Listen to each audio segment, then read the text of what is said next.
Hi everyone, welcome back. So today I'm gonna do a 2 years review of this Tesla screen that I've installed 2 years ago, and it's still working flawless. I get questions from people, hey, how is your new unit functioning? Yes, it's working fine.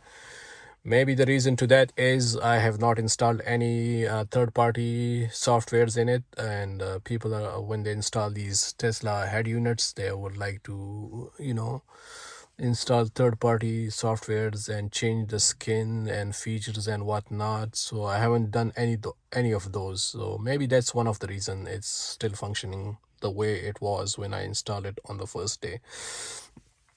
So let me turn it on. This is a fast boot stereo, and if I do not start my car within 24 hours, then it will like shut off itself. After 24 hours, if I turn the key on, then it will take at least 10 seconds, 10 to 15 seconds to boot up and turn on. But if I turn it on within the span of 24 hours, then it will like boot immediately. So all the features are working, except it lacks showing you the outside temperature, and it also doesn't show you the mpg that the original unit used to show, like how many miles per gallon you guys are doing. So it does not have that trip computer. uh, Besides that, it has car auto, which is for like wirelessly connecting your Apple CarPlay, or it has also Android Auto. I don't have Android phone, so I cannot really tell if the Android Auto is wireless or you have to connect it to the USB. But my phone is iPhone, and it works flawlessly with the Apple wireless CarPlay. The music quality is awesome. The radio is working. The diff lock is working. The antenna up and down is working. The hazard lights are working. AC is working. People are usually asking me these questions. That's the reason I'm like answering these one by one. Some people ask me, hey, does it freeze? No, it does not. The place where I live, usually the temperature goes below 0 degrees Celsius, and in winter, uh, it usually is minus 15 degrees Celsius or minus 20 degrees Celsius. In those kind of temperatures, some of the cheap electric equipment will quit working. Even this camera, the dash camera that I have, it will freeze in winter. But it never happened to me with this stereo. It boots up immediately, and it doesn't freeze up, and all the function works the way it should. So let me, if I press the stereo, if I press the radio button, it will go, and it will bring the antenna up. But you guys can also, like, bring the antenna down manually. And once you guys bring the antenna down manually, it's not gonna go roll down all the way down unless you guys are out of the radio function. So if I go to the radio function, then the antenna will, when I go to the music function, the hard disk music, that antenna will completely close. The navigation is working. The GPS antenna that came with this stereo, I did not install it upon the dash, so the signals are not very strong. I was supposed to install it up on the windshield somewhere over here, or on the dash somewhere, but I have buried it inside a lot of wires, so it's not getting sufficient signals. The AC is working fine. The heater is working awesome. The blower motor function, all the functions are working. So if you guys are buying this, I would suggest not to install any third-party apps. It may freeze up because this thing, it's not made in Japan or Germany, so the quality is not really that awesome, but it's better than the OEM. I have recently installed the front camera. The front camera is working, the rear camera is working. So let me show you guys. If I want to check the front camera, I just go to where is it, apps. I go to apps and I press on this monitor, and this right now you guys are seeing the front camera. You guys can also decrease the size of it right here.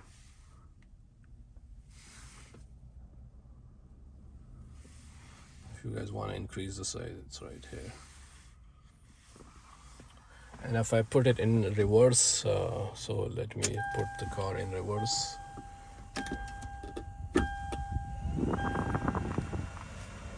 It will automatically get out of the front camera feature, and it will switch to the back camera. So right now you guys are seeing back camera.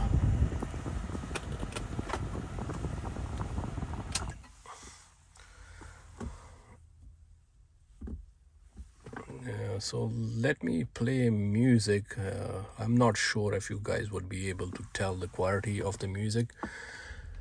But before you guys start complaining about the sound quality, I would suggest, because I have uploaded a tiny clip 2 years ago, how to adjust the sound quality.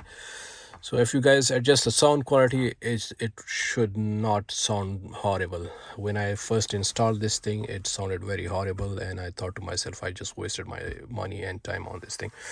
So what I did, actually, I went to this where is it, console. And when you guys go to console, go to the amp info, and then copy these values. Don't ask me why, just do it, because I don't really know the answer to it. So this is on 7,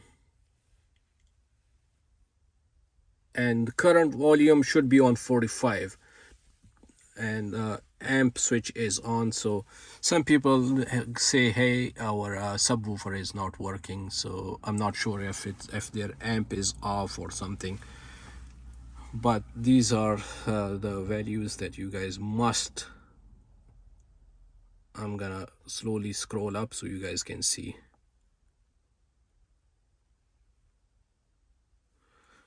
Yeah, so adjust your volume to these settings and it should work.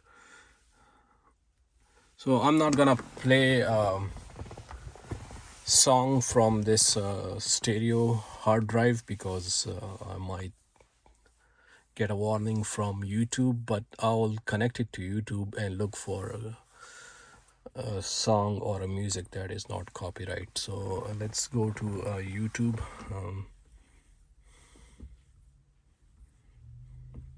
Apps. You guys can connect this to your phone hotspot, and as long as you guys are getting your phone signal, you will have unlimited internet or YouTube, access to YouTube or whatever that you guys need to do on internet. So go to YouTube, and if I go to, okay, this is not copyright, so I'm gonna play this song.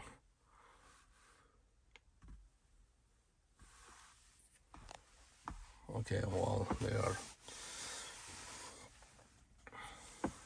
skip. Okay, so let me increase the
the rear amp sometimes cuts out. The reason to that is, I mean, the subwoofer is because that subwoofer is not rated for this stereo.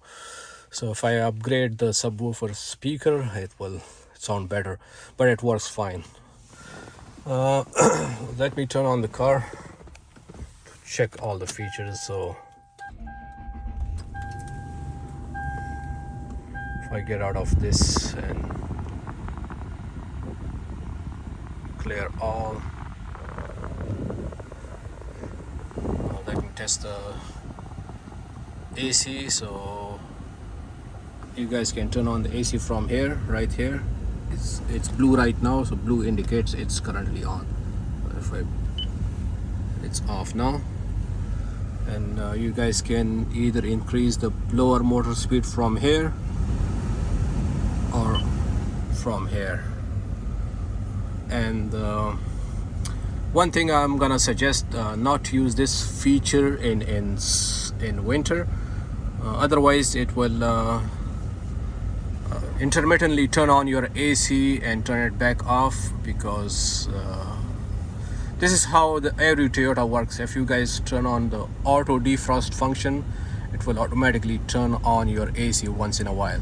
So don't do that. I have done that for 1 year and I found out that the AC was running, and you know, I like to save fuel, so if your AC is running, it's gonna use a lot of fuel. So if you guys go to, you guys can also change this to whatever right now. So either you guys can use this feature or this feature over here. This screen will disappear within few seconds, but this screen never disappears. It says dual. It's not a dual AC. Okay, keep this in mind, because this car did not come with dual AC. Some people believe that dual AC is like I mean dual climate control. So this is not a dual climate control. Dual AC, some people define it differently. Some people say, hey, this has an AC in the back, those AC vents. So some people call that one dual AC. Some people call dual climate control as dual AC. So it does not have a dual climate control, because this car did not come from factory with dual climate control. Yes, the rear AC works fine. The rear heat in the third row does not blow hot air in winter. I'm not sure. I have not figured that problem out yet. So, but the second row heater is working awesome. Every function is working the way it should. What other things? Just go to settings right over here, and then more settings, and then connect it to your home internet or your hotspot, or the one you guys have to enable hotspot on your phone to make it work. So if I go to the internet over here, say hey, so it's connected to my home internet. And if you guys want to turn on the hotspot, so you guys can just go ahead and turn on the hotspot, and then use your phone as a internet provider. Plus over here you guys have to plug in with log in with your Google account right here. So right now this is my Google account, and then go back. Some people they complain, hey, you know, this screen has glare and this screen doesn't get dim enough. Hey, I'm not very picky about stuff like this. So you guys can also buy an anti-glare screen protector and install it on the screen. I'm not sure if the size of the screen is 11 inches or 10 inches, but if you guys have a reflection problem or whatnot, you guys can install anti-glare screen protector, so it won't have any glare. And if I turn on the headlights, it will get dim, not too much. Okay, well, this is with the lights on. It's without the lights. Overall, it's a nice update over the OEM stereo. The OEM stereo, people like OEM stereos. I also like OEM stereos, but that stereo is very outdated, and this one is honestly haven't given me any problem, so it's up to your choice. And what I did is, please do not connect your when you guys are installing this stereo, please do not splice into your factory wiring for the backup camera, because just leave it the way it is. In case if you guys change your mind and you want to install your OEM stereo back in the car, so you guys would be able to have that function available. Some people, you know, they splice into the OEM camera. The OEM camera picture quality, the back camera, I'm talking about the back camera, isn't very great. So there is no point of, you know, splicing into that camera. Just install an aftermarket camera, which would be a lot better than the OEM. And in future, if you guys want to get your stereo out and just put everything back and want to sell it, you guys will have the OEM function. I hope this clarifies all of your questions, and if you guys have any more questions, please leave a comment and I will be back with an answer as soon as possible. Thank you very much, guys, and you guys have a nice day. Bye.